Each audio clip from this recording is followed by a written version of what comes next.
Well, we could use some of that colder air here in southwest Louisiana, where we've gone from jacket weather to short sleeve weather in just a week. 7 Storm Team meteorologist Cedric Haynes has put together his winter forecast.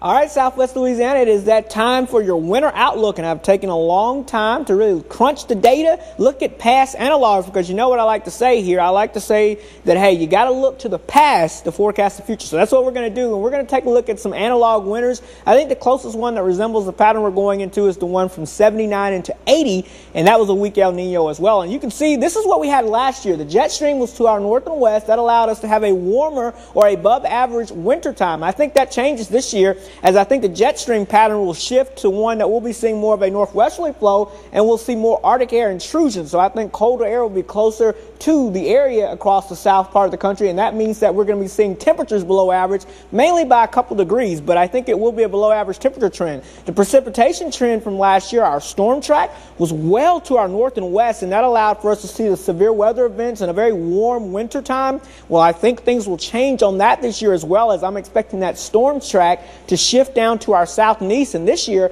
I think we'll see disturbances moving from northwest to southeast in the Gulf of Mexico. And this will be a very favorable storm track up the east coast. And when we see these storms, we get above average precipitation. But with cold air nearby, we also have those risks of seeing colder air getting in on the back end of some of that moisture. So what does all that mean for us? Well, let's take a look at what I'm expecting here. I'm looking at temperatures that are going to be averaging below normal, precipitation that will be averaging above normal. So when you have those two coming together along with a favorable storm track, you get what I'm expecting for southwest Louisiana. Here's your detailed forecast. I'm expecting us to see a wet pattern across the state.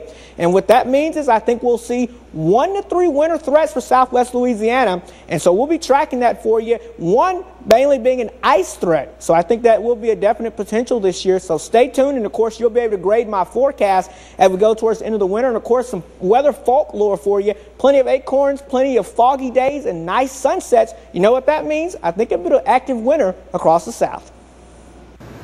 Thanks, Cedric. A new study released